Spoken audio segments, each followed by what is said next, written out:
2:45 p.m. in Sweden, but I know I have a lot of people with me in different time zones. I'm happy that all of you are here. This is the session, Great Stories You Can Do. And my name is Fuad Josefi, and I'm the chairman of the Swedish Organization for Investigative Journalism, GREV, and a reporter and host for Swedish public broadcaster, SVT. And I'm sure all of us in this room have been there. You've finished a story and you're looking for that next investigative project that really makes you tick, but you can't really find anything interesting to do and you're out of ideas for innovative methodology. Well, just stop what you're doing and instead do what the professionals do, steal and copy the best stories from someone else. We're gonna hear from 7 amazing people who has decided to offer you their stories and their methodology for you to steal or copy and to do them yourself wherever you live in the world. As this is a lightning round, things will be moving fast and we will save the questions for last, but please do ask questions. Let's start. First speaker, one of my favorites, Zeynep Sentik is a Turkish investigative journalist working for Open Democracy. She will talk about how you can track right-wing dark money globally. Go ahead, Zeynep. Hi, thank you. Let me quickly share my screen. Hi, so as you can see, we investigated US right-wing dark money spent around the world. This is an example others can replicate, and I will tell you how. This was an impactful, data-driven and cross-border investigation combining the creation of a new data set with on-the-ground reporting globally. So last year, more than 60 media outlets, including Reuters, Al Jazeera, Time, covered the findings of a special, data-driven, cross-border project investigating US right-wing dark money spent around the world. And this was our project. So we found that US religious right groups, many of whom had ties to former President Trump, had quietly spent hundreds of millions of dollars in support of controversial movements and activities across the globe.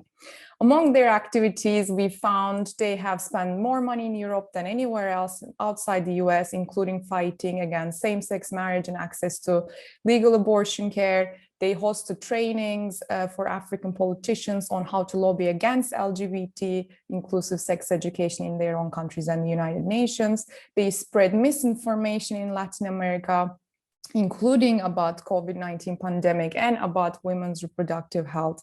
And we also found that they sent millions to a Russian lobby group with links to Putin's regime. So we also spoke to women and LGBT people, lawyers, doctors, human rights activists around the world about the harmful human impact of these activities. And how did we do it? So this was, as I said, a mixed method, so data and reporting. So data, we built a new data set to analyze the international spending of these groups, which are registered as nonprofit organizations in the US, and they have to file what are called 990 forms. And these financial forms, they have to file them every year. They are limited, but still very illuminating and under scrutinized information about their spending. Then we combined it with the reporting. So to understand the human consequences of this spending, we work with reporters around the world to do this work. For example, then we managed to get these very personal statements from people to show the human impact. For example, Monica in Poland told us these new abortion restrictions supported by US conservatives would have terrible consequences, including broken hearts of mothers forced to continue pregnancies with fetal anomalies and watch their children die. So you can get these like real impactful statements. So lastly, ideas you can use. The US nonprofit world has nearly $6 trillion in assets, employs 1 out of 11 Americans, and is active around the world, but it is one of the most undercovered aspects of American power. So you can explore where this money is going, what it has done, has it helped or hurt? Tools you can use. One of our favorites is ProPublica's Nonprofit Explorer, which makes it very straightforward to look for 990 forms. So we focused on the section on these forms called Schedule F, which includes information about international spending, but these forms have other sections that cover revenues, boards, salaries, etc. We published an interactive visualization of the data, which you can find on our website, and you can search that. And then it has these filter categories like opposition to women's or LGBT rights, etc., or ties to Donald Trump, etc. So that could be a useful data set for you too. Tips you can use. So when data sets don't exist, consider building your own, asking where is the information you need and what structure you want it in. Secondly, it's good to document and share your methodology as well as your raw data so others can replicate it. And thirdly, and maybe the most importantly, of course, go beyond data and financial figures to understand what the story is, what impact this spending has or doesn't, and why the numbers matter, and do go find and tell human stories. Thank you. Thank you so much, Zainab. You were really quick, actually. Next in line, we have Naziha Syed Ali, also with a great story. She is an assistant editor at the Dawn newspaper in Karachi, Pakistan, and she will speak about a story on massive land grabbing and how to uncover that while every single person you speak to is afraid of saying anything. One of my favorite presentations, actually. Go ahead, Nasiha. Okay, hi everyone. Perfect. How do you investigate a story that no one wants to talk about, that the media pretends doesn't even exist? Today, I'm going to tell you about exactly such an investigation. The story is about a criminal nexus between the land mafia and the state that is destroying the lives of thousands of people in the suburbs of Karachi and creating an ecological disaster for this city of 25 million. Entire villages are being razed to make way for a humongous gated project which spreads over 120 square kilometers, the largest such project by a private development firm in South Asia. And what do you know, it even has a replica Eiffel Tower. Now, this area was home to village communities who had been living here for generations, simple, hardworking people who did poultry farming and rain-fed agriculture on land leased to them by the government. Their lives were upended in 2013 when the government, in total violation of the law, began to pressure the villagers to surrender their land to a private developer called Behria Town Limited. Now, the firm is owned by Malik Riaz, who began as a clerk, but is now one of the richest men in Pakistan whom no one will touch. He has openly boasted of having bought the silence of some of the most powerful in the land. And some top politicians are his business partners. So how is the land being stolen? The police are an integral part of this racket. They carry out raids on the villages, they destroy orchards and irrigation wells, and fake terrorism cases are filed against people who resist. And behind the scenes, the government has also distorted the law to facilitate the land grab. With this level of state collusion, the villagers are pretty much on their own. Sorry, अस्सलाम वालेकुम ये बेरिया वाले जुल्म कर रहे हैं देखो ये पुलिस की बारी नपरी और ये फायरिंग कर रहे हैं देखो sir. But they are fighting back against the forcible takeover of their land. Now, this is the kind of injustice that any journalist would give her right arm to cover. But almost every media outlet has been seduced by Behria Town's massive advertising budget. And of course, there's also fear because of the powerful personalities that are backing the firm. Because everyone was somehow a part of the cover-up, it was extraordinarily difficult to investigate the story. The villagers were my first and primary source. Many were furious, frankly, that the media wasn't covering what was happening to them, and I had to work really hard to gain their trust. I mean, initially, they made it pretty clear they had total disdain for me as a journalist. So, but in time, they began to share eyewitness accounts and documents, videos and documents such as their cancelled leases. And they also had copies of letters they had written to many law enforcement agencies asking them to come to their help, and in vain. So all this put a human face to the suffering caused by the nexus between the state and the builders. And I think this is really important for a work with real impact. We also interviewed experts in land use legislation about how the law had been violated and was being deliberately distorted to facilitate the land grab. For example, many small parcels of land from far-flung areas were being shifted in the land records to prime areas where the value was up to 100 times more, just to benefit this particular company. And on the other hand, the government was trying to discredit the villagers' claims to the land. So we looked at detailed maps, some sourced through the Military Intelligence Directorate and available for reference at my paper's GIS lab. And these showed us that many of the villages had existed even before the 1960s and even earlier. And some villagers themselves also had documentary proof of their claim to the land. And then to determine the geographical spread of the project, again, something that nobody would give us any information about, we combined satellite imagery on Google Earth with a GPS device for field data collection. And for that, we also used Beria Town's on-site markers dotting the landscape. You can see them in the picture over there. And then we fleshed that out with on-ground interviews. And thus we obtained an accurate map that showed the project having by then spread over 93 square kilometers or 23,200 acres. And it was directly or indirectly affecting nearly 60 villages. I used a similar technique to document the environmental damage caused by excavating the beds of local rivers for use in the construction.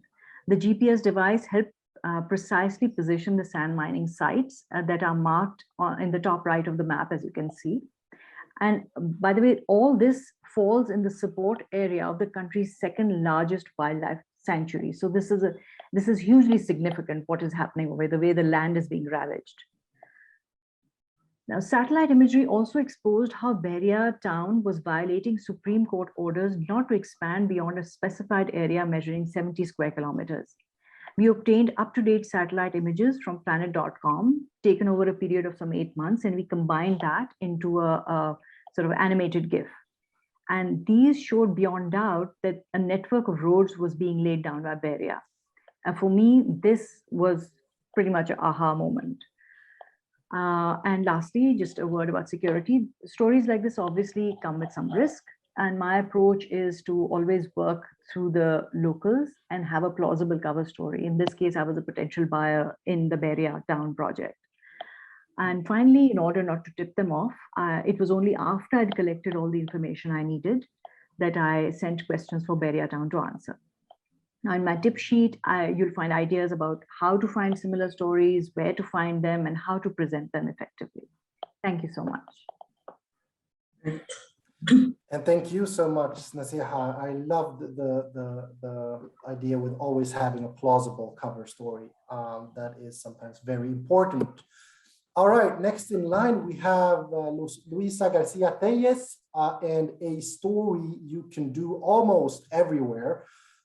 Because most countries do have pension systems, and Luisa Garcia Tellez, who is based in Lima, Peru, is going to talk about how to investigate the pension systems and where all the money is actually going. This is definitely one of my favorites. Thank you, Fuad, and hi everyone from Lima. It's my pleasure to present this investigation.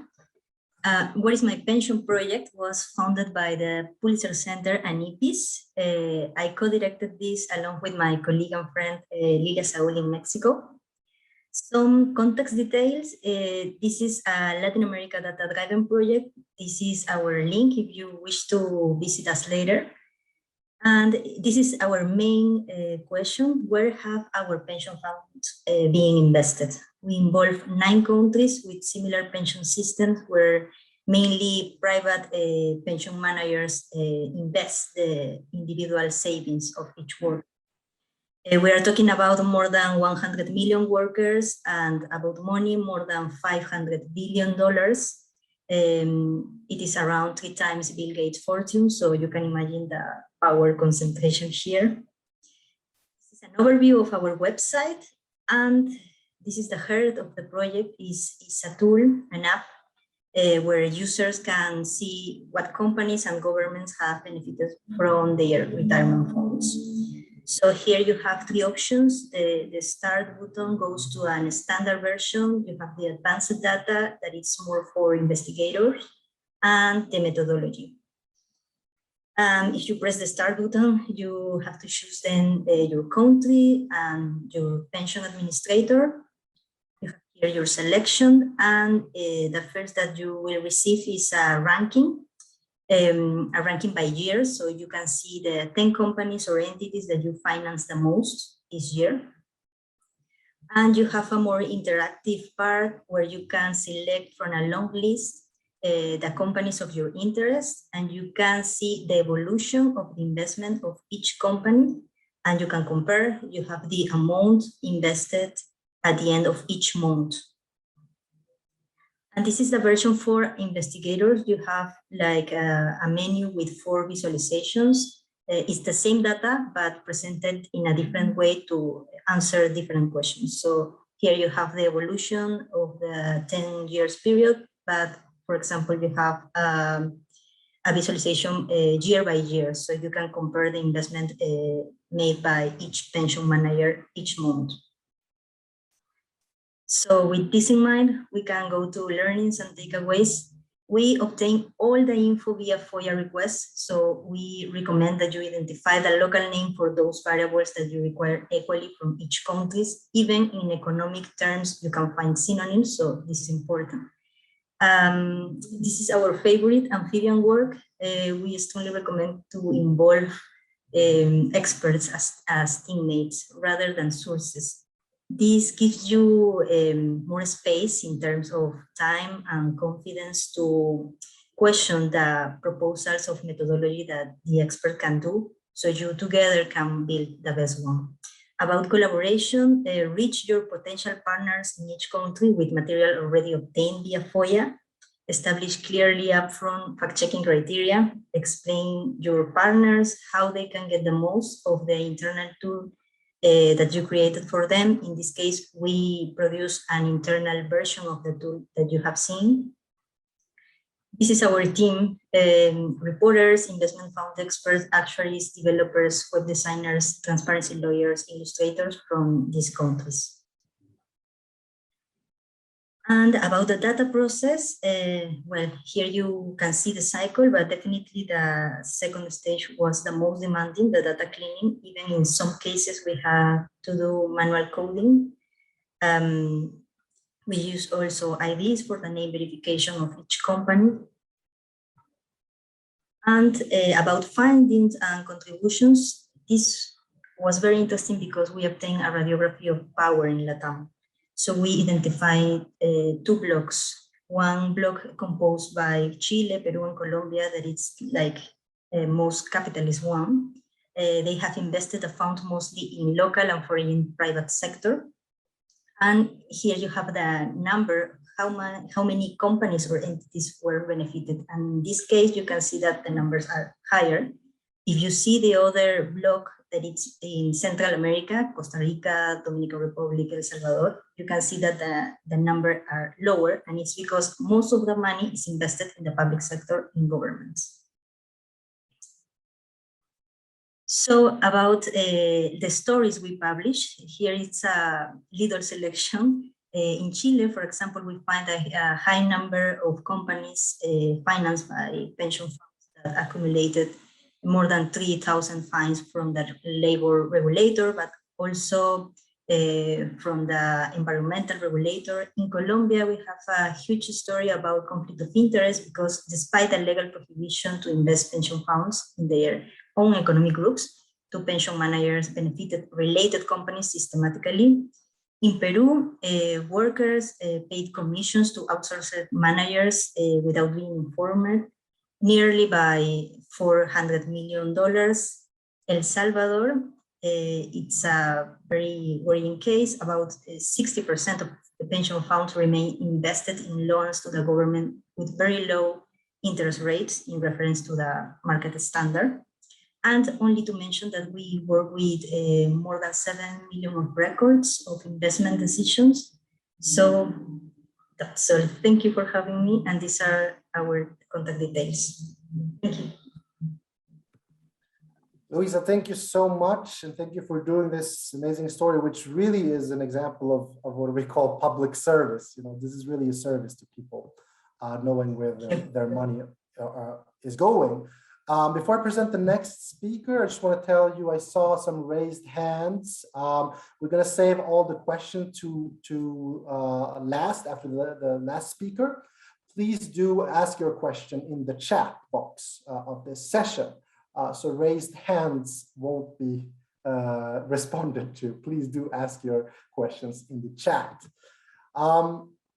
So who is our next speaker? Well, Nicolia Apostolou is the GIJN Resource Center Director.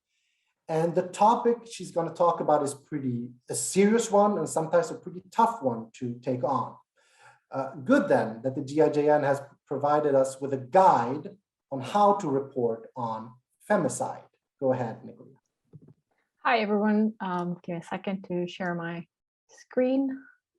Oops, I'm sharing the whole screen, right? All right.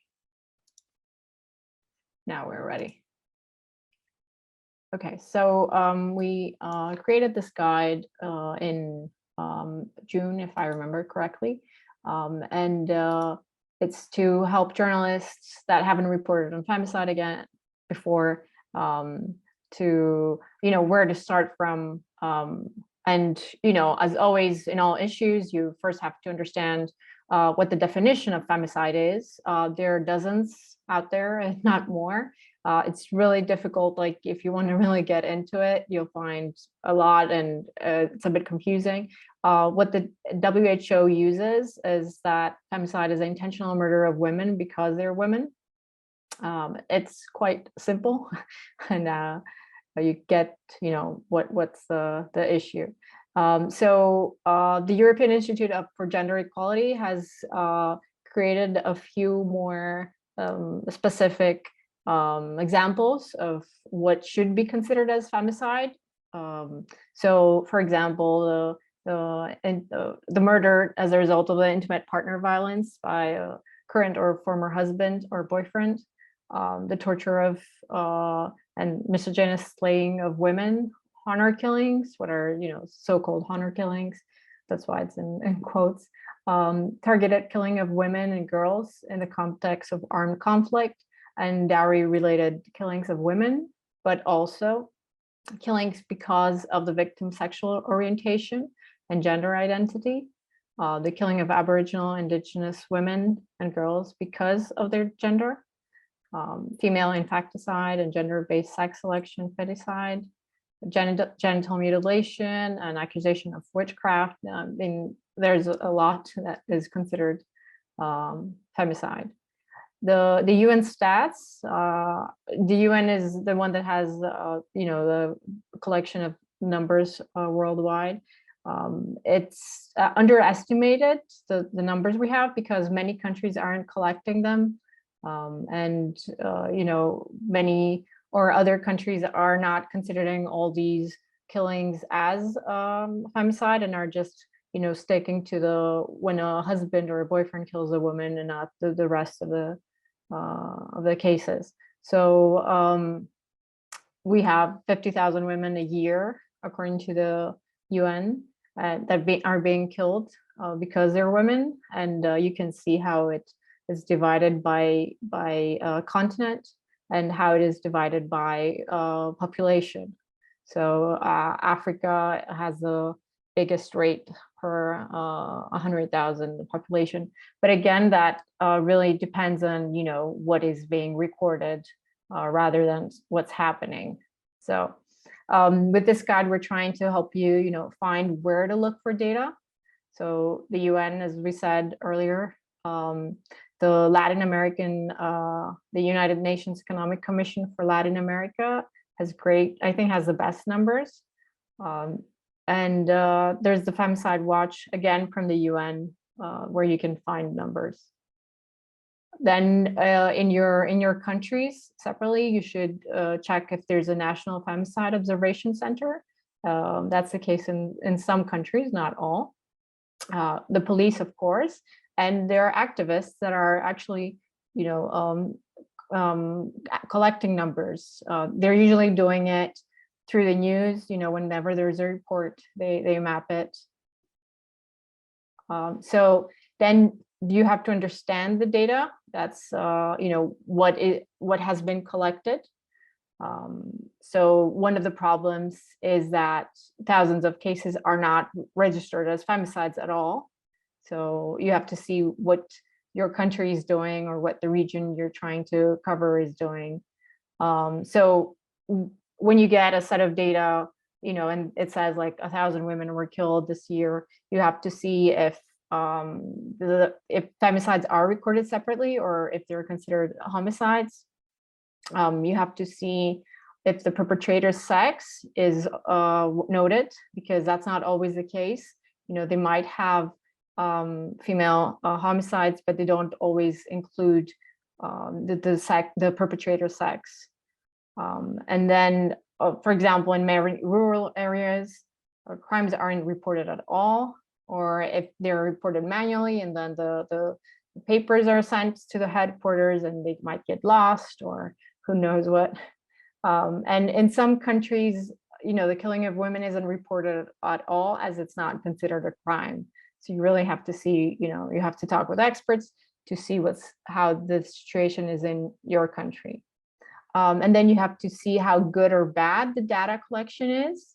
Are the police officers and the medical professionals trained well enough and know how to collect the reliable data? Can they distinguish if this is a femicide or just a homicide? And do they report the motive and the relationship between the victim and the villain? So, and then there's another problem. You can't compare two countries. Actually, you can only compare two countries or two regions only if they use the same system to record data. Because as we said earlier, some might consider killings of witchcraft as femicide, others might not. So that's an issue. Then, oops, sorry about that. Who to interview? So NGOs, of course, social services, criminologists, policemen, prosecutors, feminists, activists, the ones I was mentioning that often collect data, health providers, coroners, lawyers, academics. There's a lot of people, witnesses and neighbors. And I haven't added in this list, I'd also add survivors, women that, had near-death experience from their husband or their boyfriend. I have actually on the right side, sorry about that. And make sure you take care of your mental health. This is a difficult issue. The DART Center has a lot of ways to keep sane when you're dealing with so difficult stories. Don't forget that. And in our guide, we have a list of really great stories from investigators around the world. Let me just show you really quickly the guide. Fouad, do we have time? So like half a minute? Okay. Oh, yes, we do. Great, thank you. And resharing here. Oh, am I? Okay, you can see it, yeah.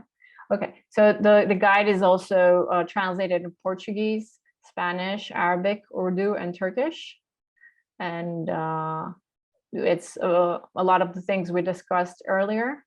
And also you can see the great stories, and you can see there are links to the great stories that we've collected. This was actually crowdsourced, the stories we asked, people, a lot of people to get us their stories from around the world. And I'm now passing on the torch All right, thank you so much, Nicolia. Did I say that that was one of my favorite presentations? It was. Another favorite of mine is coming right up.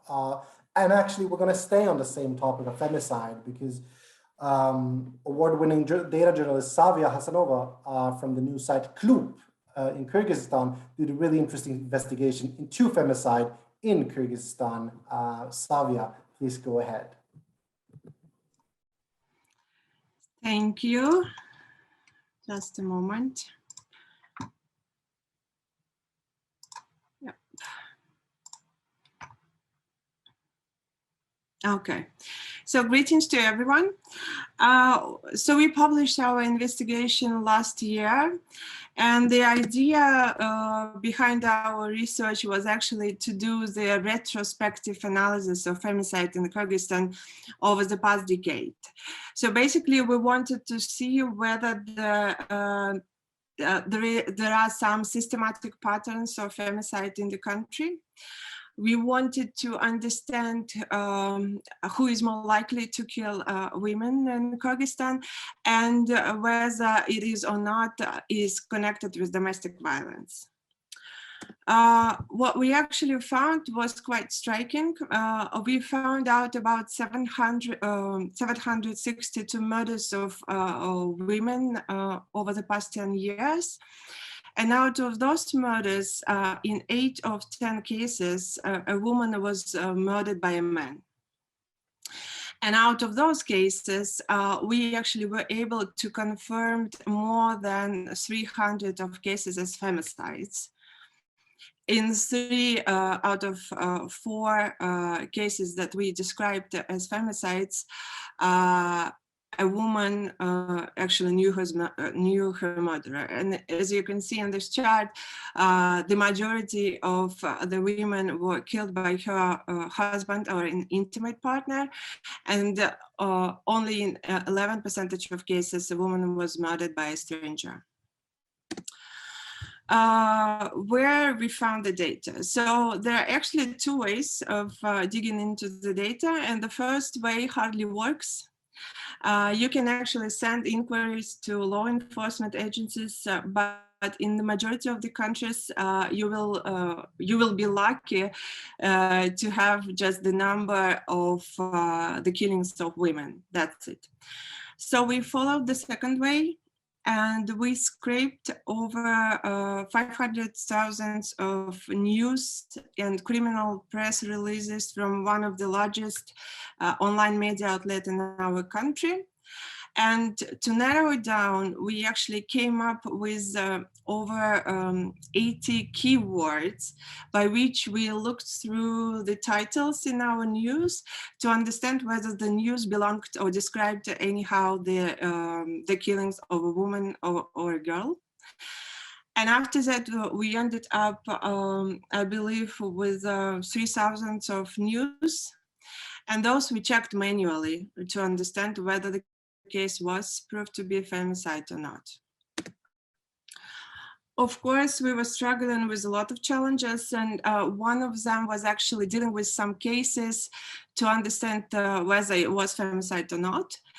For example, normally robbery or a car accident that has resulted in death is not characterized as femicide. But in some cases they are, and that's why you have to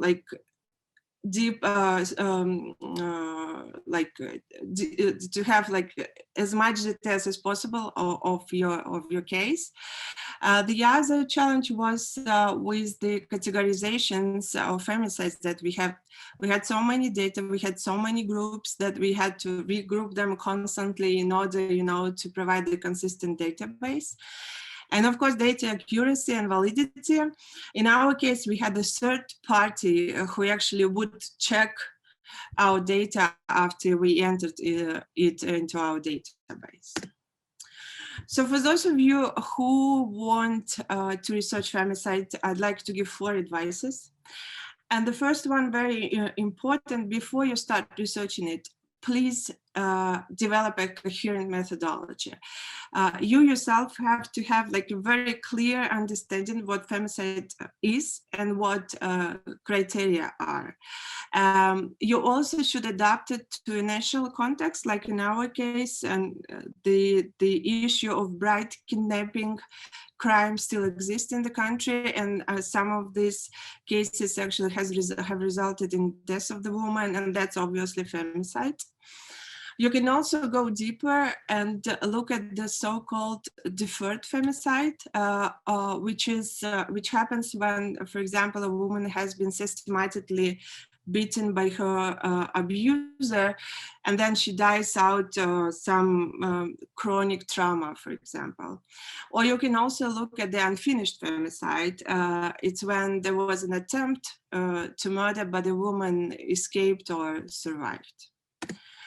The second advice would be illustrate your investigation. Well, as always, when we are talking about storytelling, you can use any data visualization techniques, but do not use actual photos of victims or crime scenes.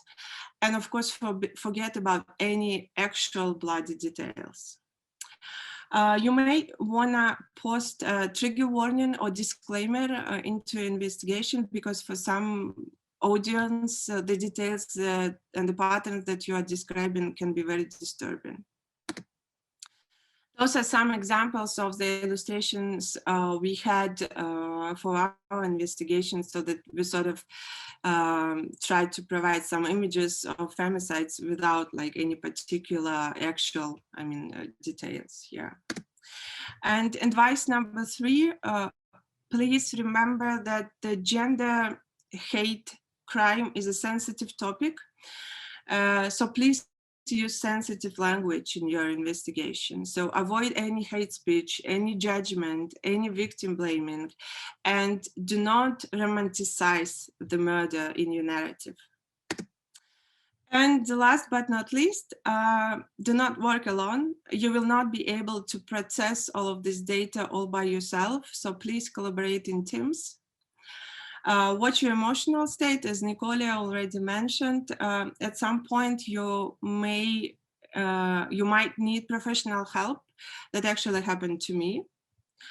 And find your inspiration. In our case, we were inspired by the fact that we are both women and are potential subjects to femicides.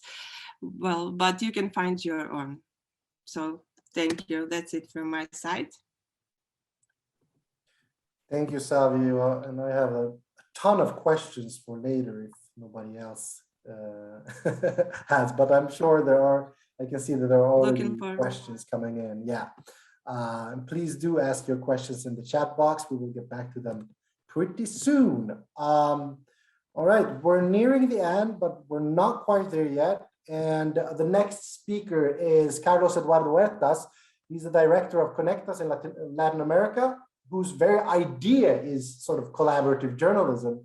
And he has found a pot of gold at the end of the rainbow of investigative journalism. At least that's what he tells me.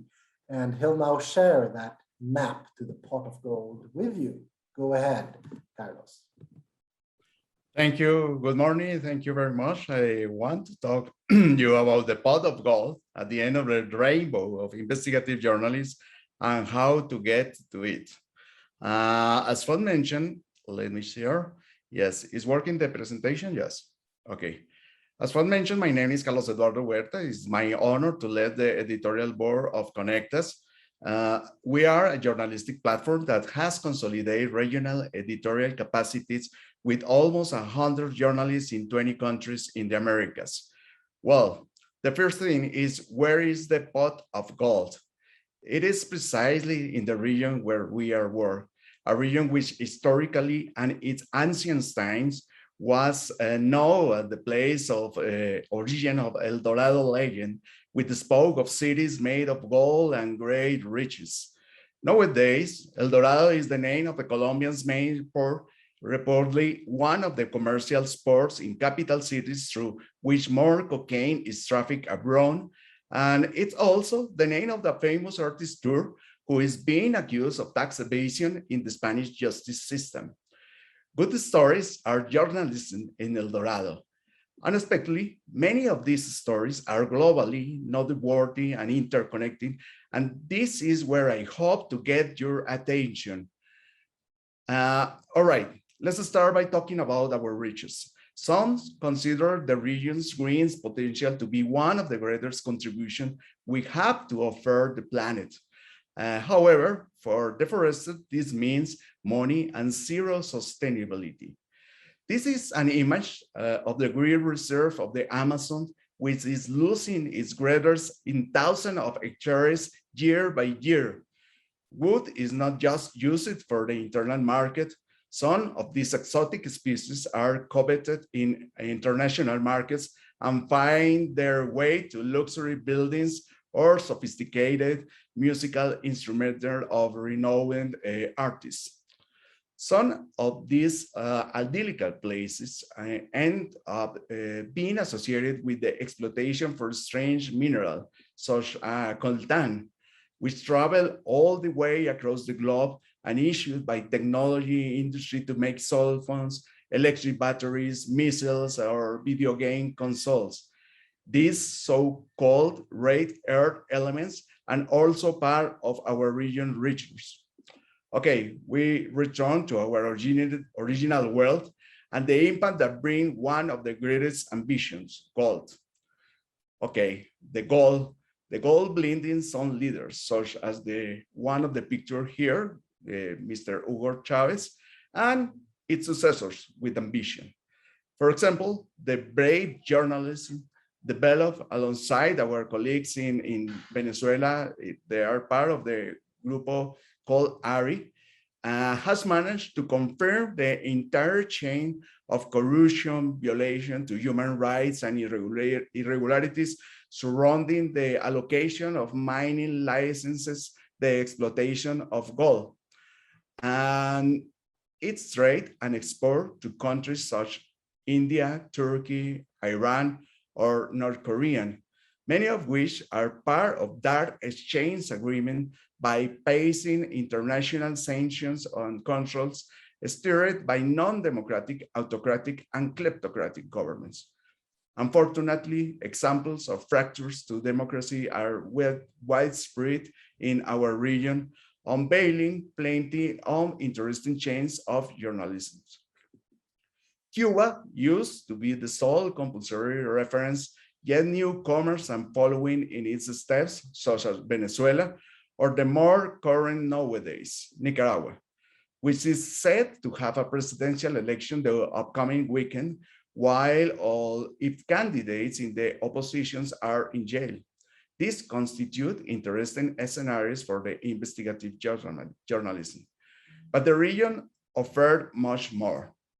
For many experiencing misfortune, setting foot on American soil is the American dream.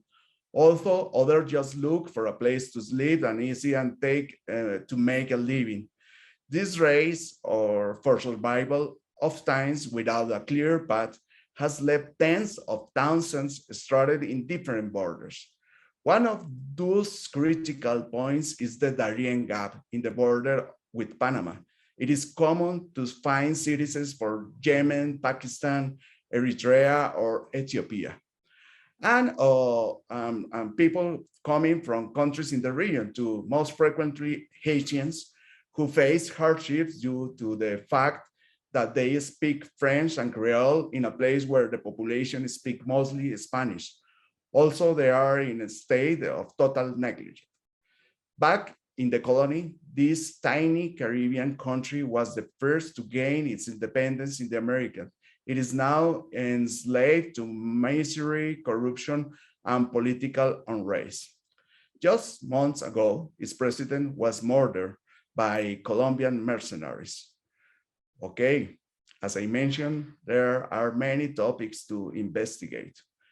The American dream also exists for corrupt people in a region that is ridden by concentration of power and weakness in control of public funds in riddleness. This paid the way for infamous cases that involve hundreds of billions of dollars. For instance, the case of Odebrecht, a Brazilian construction company that paid bribes in countries in exchange for contracts. Thus far, the scandal involves a dozen of presidents in the region, and all of these stories are developed through international connection in the region and abroad.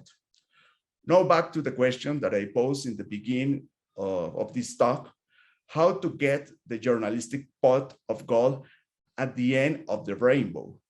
There is a vibrant journalistic ecosystem in the region. It bravely and actively reports these stories in different platforms. Connectus, as I mentioned earlier, has consolidated a journalistic hub with 100 colleagues in 20 countries, which has enabled us to articulate this type of regional effort. This is my invitation for you today.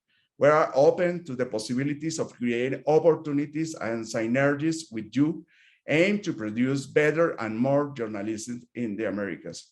Here, you can see some additional information and contact details should be interested. Thank you very much. And thank you, Carlos, my favorite pot of gold. We are, as I said, nearing the end. We only have one speaker left, and this is definitely not one of my favorites because I have no idea what he's going to talk about. We're going to hear from Rowan Philp, who is a staff reporter with GIJN, and he's telling me that he want to talk about several different stories you can do. So take it away, Rowan.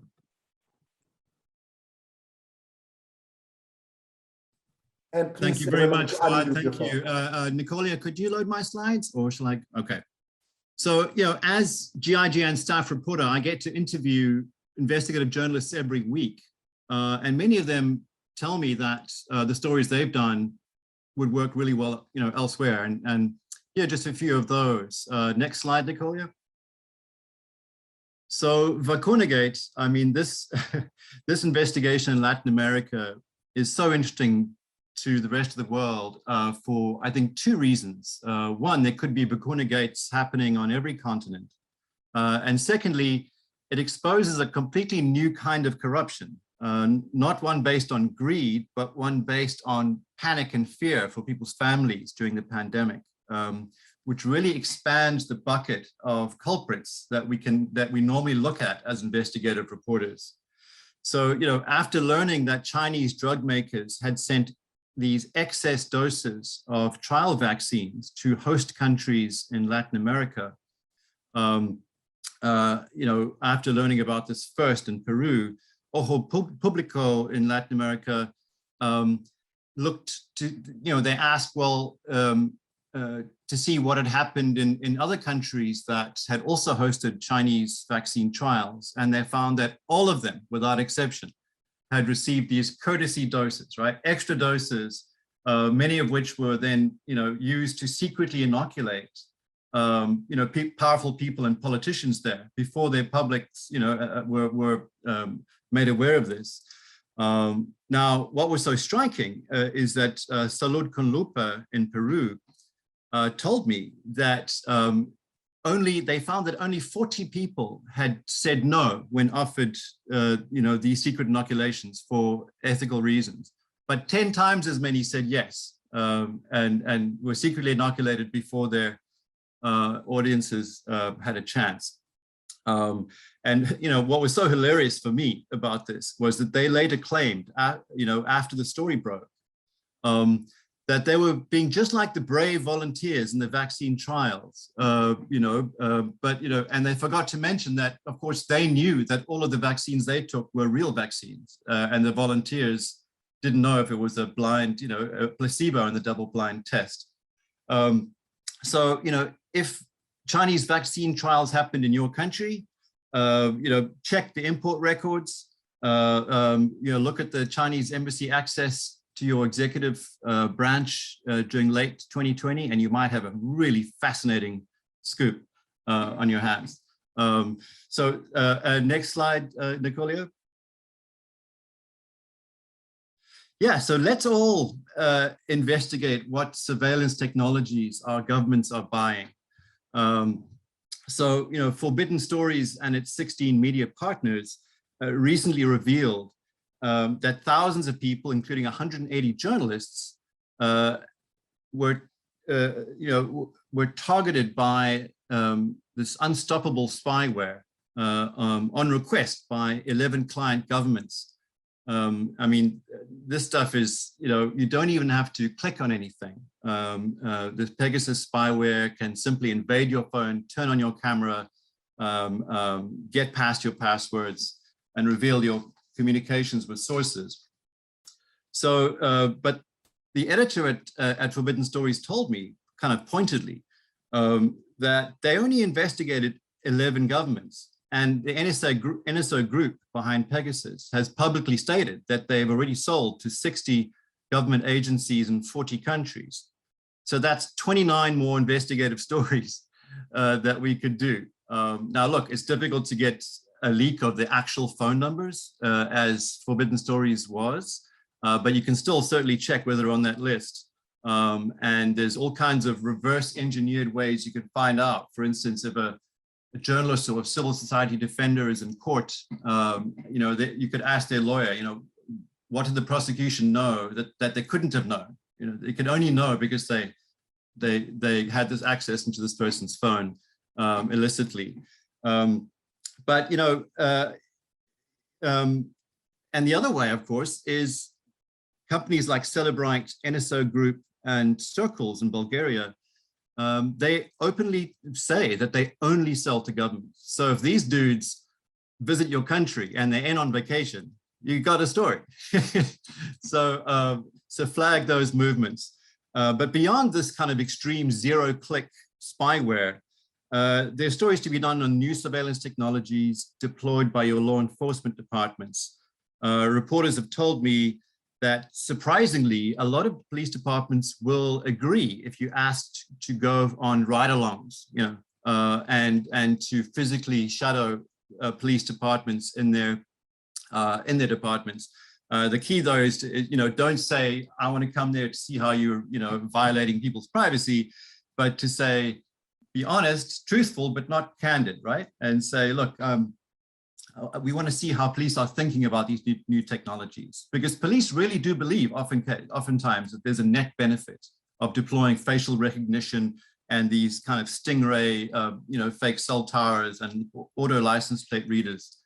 A great tip I got on documents involving surveillance technology that your government buys is that if your country doesn't have freedom of information laws, just send your FOIA request to countries that do, because on security issues, there's so many bilateral agreements between countries, maybe the Philippines and the US, where you can search, you can control F and find reference to your own cities and countries making deals with NSA Group and others. Another great tip is, ask, oftentimes governments won't give you records on the bids that on the successful contracts that they've done, but they will perhaps give you the ones that didn't work, the unsuccessful bids. And in these bids, companies, they brag, they say, look, this is how many other governments we've sold to. So please buy our spyware. And so there you've got that whole other list. But look, on Circles and Pegasus, you really do you will end up needing to touch base with experts, Citizen Lab, Amnesty Tech, and read GIJN's guide.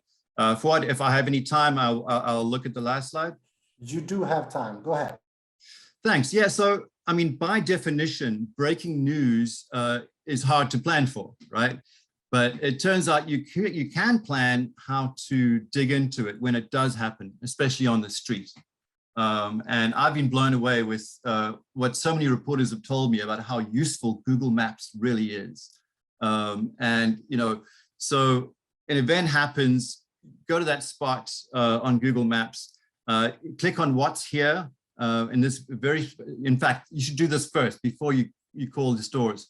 Copy and paste the longitude, latitude from in what's here, paste that into TweetDeck next to the word geocode, at a radius, and then all of the social media video and chatter and imagery content flowing from that radius will just fill up that column in TweetDeck.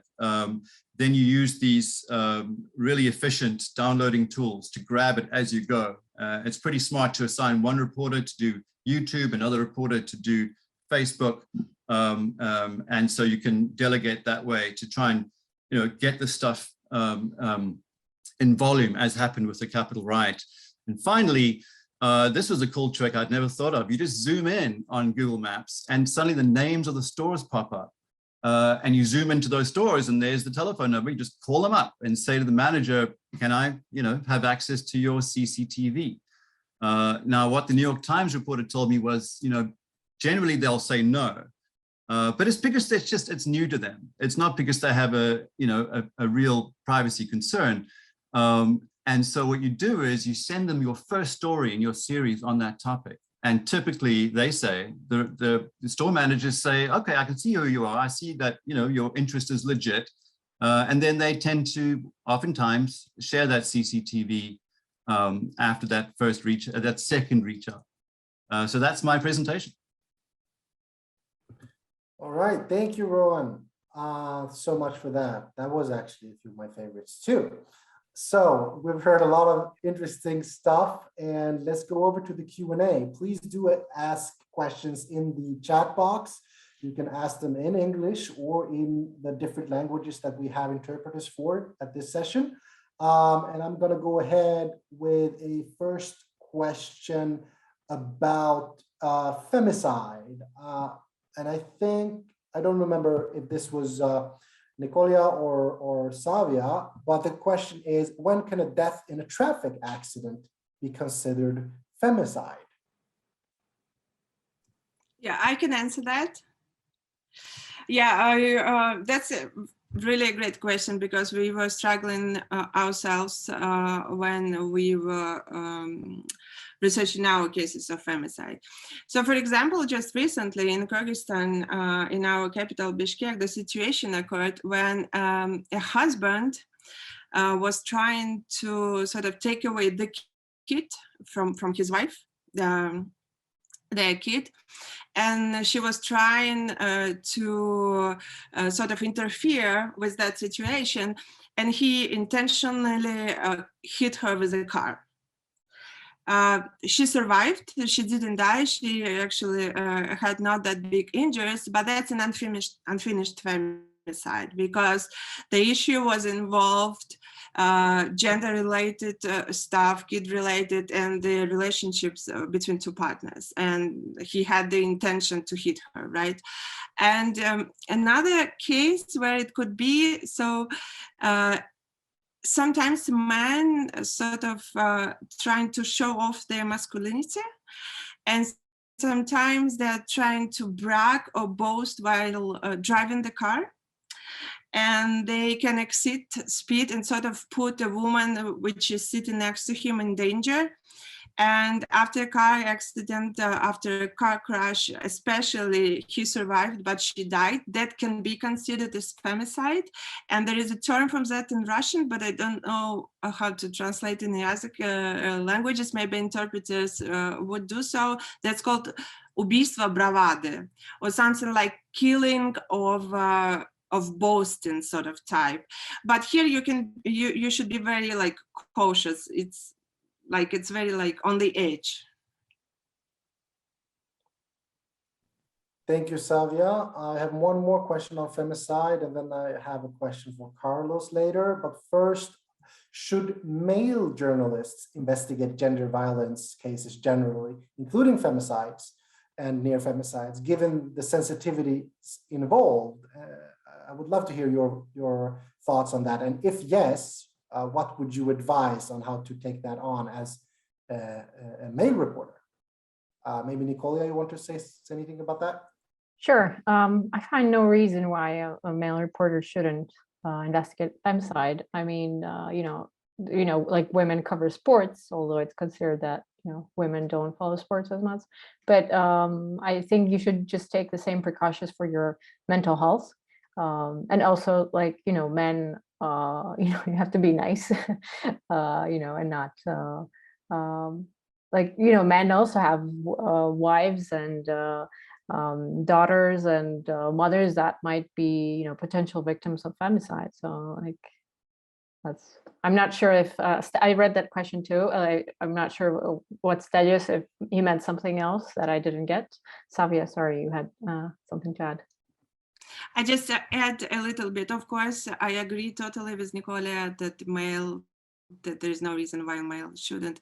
Just add to that, try to collaborate with women, just because sometimes, a man, like there are some things that a man would never experience, right? And so, therefore you would not understand some stuff, and therefore it will be good for you to get some advice from like a person who is actually the subject of femicide. So try to collaborate with women as well, but please go ahead and investigate it.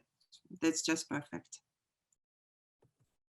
Thank you. And of course, there are resources for journalists who are in need of support in terms of mental support and how to take on these different topics.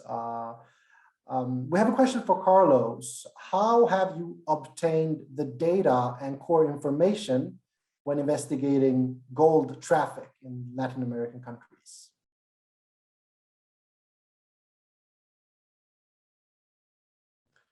And please, Carlos, if you're speaking, remember to unmute yourself. Yeah. Go ahead, yes. Okay, great. This is an excellent question. As I mentioned it, with Ari, the colleagues from Venezuela, we had the opportunity to work in partnership in a good group of investigations, and more recently with colleagues in Colombia. Being a commodity that does not lose value, is universally accepted. It is useful for governments in a legal way. It is useful for loot public resources, and its exploitation is an attractive business, and its commercialization is useful to launder billions of dollars from the organized crime, especially for drug trafficking. This means that the info is in different space. Some useful databases are, for example, the UN Contrade databases, the Trade Mass, the Import Genius, Panjiva, that is a paid database, but is very useful. World Gold Council, the colleagues from IRA use Flight Radar, to follow the flights, and another very good database is the Atlas of Economic Complexity from Harvard University. I'm going to share that information in the chat and the links for the databases, and I hope so help. Thank you so much, Carlos. I actually have a question for Nasiha. You were talking about when doing the story on land grabbing to always have a plausible cover story when you're talking with people, or if you might get arrested or something like that. Could you talk a little bit more about how you decide on what your cover story might be, and do you also involve sources in that? Do they have a cover story as well, or how do you think about those issues? Please, you're yeah. muted. Yeah. It kind of depends on the story. I mean, in this story, like I said, I basically posed as a buyer. I went and met some real estate people as well to find out, how they were marketing the land and what they were saying about it, the way the speculation was being driven over in the project. But it depends. Like, for instance, I've done stories in the province of Balochistan. I've done undercover reporting in that. And that, for instance, I go, like very, very few people know who I am actually. I'll go posing as an NGO person, collecting some research or whatever. And what I do is most of the people I speak to don't even know. It's like plausible deniability. I tell them I'm a researcher or whatever. If I go in saying I'm a journalist, they will never speak to me. And I will also put their lives at risk if I, meet them openly as a journalist. So very select people will know who I am. they will basically set the agenda. They will sort of guide me, because they're from the area. They know best how to approach other locals. And this is a province where there's an insurgency going on. I should have said that before, which is why it makes it very dangerous for people to talk to journalists from, other parts of Pakistan. So yeah, it depends on what the situation is, what the story is. And I think you have to do it all for yourself as well as for your sources. Thank you so much. I also have a question for Zainab. You talked about, if I want to find where US right-wing dark money goes, I'll use the 990 forms and talk to the IRS and try to get those, to get the information. I was wondering how much information do you find there? How detailed is that information? And also, do you have any experience of getting the same type of information in other countries? Go ahead. Good question. With the 990 forms, they are, first of all, you can get them from IRS. If they're not already public, you can ask. You can ask the organizations to provide you with that. But I will put the link on the chat now. The ProPublica's Nonprofit Explorer makes it very streamlined, easy to search. It is not very detailed, but it still shows you, for example, the assets of the nonprofit and how much they spend on salaries, how much they also send to other organizations, for example, domestically within the US, and for what purpose. It's not very detailed, but you can still see the purpose of the spending. And then they kind of put region by region how much they send to other regions. So for example, it would be sending 2 million to Africa for this and this purpose. So that will be not as detailed, but then it's the reporter's job to then, okay, you have that idea, the money it's spent in Africa, so let's go beyond and then find out what it is actually spent on. So this is basically what we did, like pulling out the numbers and then tying it to what really happened on the ground. With other countries, really good question, and I do not really know the answer to that. For example, I know in Turkey it is very like secretive in that sense, foundations and associations, and this is one of the problems, I guess, the lack of data. But maybe this is a good idea to do some sort of like nonprofit explorer, but more globally. But yeah, I don't really know the answer for other countries. Thank you. I have a question from the chat as well, from Muhammad Amr, who works for the news in Pakistan. He has a question for Naziha.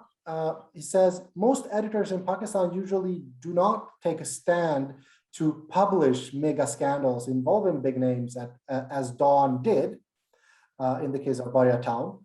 What would you suggest to the editors with regard to similar investigative stuff? What are your advice for them to I mean, have the courage? What can I say? I mean, it's not just about courage. It's actually about how, a lot of these news outlets, for them, the editor and owner is the same. So for them, the bottom line is money. And unfortunately, that is the corporatization of the media in Pakistan has a lot to do with the fact that these stories are not covered. Because like I said, Barya Town has a huge advertising budget. And every time we've covered a big story about them, other outlets actually get more ads from them. So it actually works to their benefit if we cover it. So, I mean, I would just say, frankly, they need to do their job. Their job is to cover this, speak truth to power. Yeah. Thank you, Nasia. I also have a question to Luisa. When you spoke about the pensions, I was thinking about Sweden. I was thinking about other countries. We should be able to copy this. But I know there are many news outlets that don't have 40 people working on the same project. I think it was 40 that the number that you mentioned. But so is it possible to do the same type of work with less people? And what would that look like, would you think? Yeah, I think so. Even I have to mention that we were like two journalists, two individuals without a media behind us. Lilia and me, we started the project together, and we look for grants to do that. And I think that the hardest part is the data work. So you can try to organize like a data team. Our data team were like 5 people, 5 members, a developer, web designer, also 2 reporters, well, Lilia and me. So the data team is not us, 40 people. Yes, so it's possible. I think that it's the hardest work because of the cleaning data. Yeah, having reporters, you can find a lot of angles, a lot of newsworthy angles. So we have hopefully many people to do the stories, but also to do profiles of workers and retirees stories. So that maybe enhance the number of members. But yeah, it's possible. It's totally possible. You can do it. All right. Do you guys share your source code or your how you did your platform? Do you share that with others? Yeah. I think that even the link was here, and any info that you need, we can share with you. And even the databases are free to download in the app we built. So yeah, it's available. Great to hear. Thank you. We also have a question about femicide again from Ibtisam, who says, there are killings because of politics and others for social reasons. Can I combine them together during the investigation? I think, the question is about the definition of femicide and where to draw the line. And I was also wondering whether there is a international definition that is more accepted broadly. Nicolia and Savia. Savia, do you want to go ahead? Well, I don't know what the attendee means by the killings because of politics. Well, neither do I, but in war situations, in conflict situations where women are targeted, are killed and are targeted also because they're women, yes, they are considered femicides. Like, for example, it's happening in Taliban right now. That's of course femicide. And if the attendee meant that by that, then of course everything that is related to intentional killings of women because of their gender is femicide, actually. And that's what Nicole actually, she mentioned in her presentation that there are many definitions of femicide. Unfortunately, there is no like clear definition, and but I think that this is like the society, etc., will come up with this clear definition more or less soon, probably. You should come up with that. Yeah, we are trying. That's a part of our project as well, and that's a part of any project that is investigating femicide. Because, as I mentioned today, for example, there is always a national context, right? For example, as in our case, there are bride kidnappings, which has resulted in killings, and that's a femicide. And sort of taking this national context, we add something to the definition of femicide. So, yeah. All right. I had a few more questions I wanted to ask, but we are running out of time, unfortunately. Thank you so much to all the speakers for sharing your ideas. And thank you from everybody who was with us today.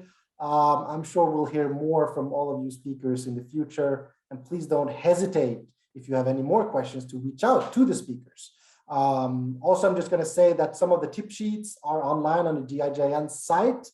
So you can get the tip sheets there, and you can see some of the presentations there to follow up on these issues.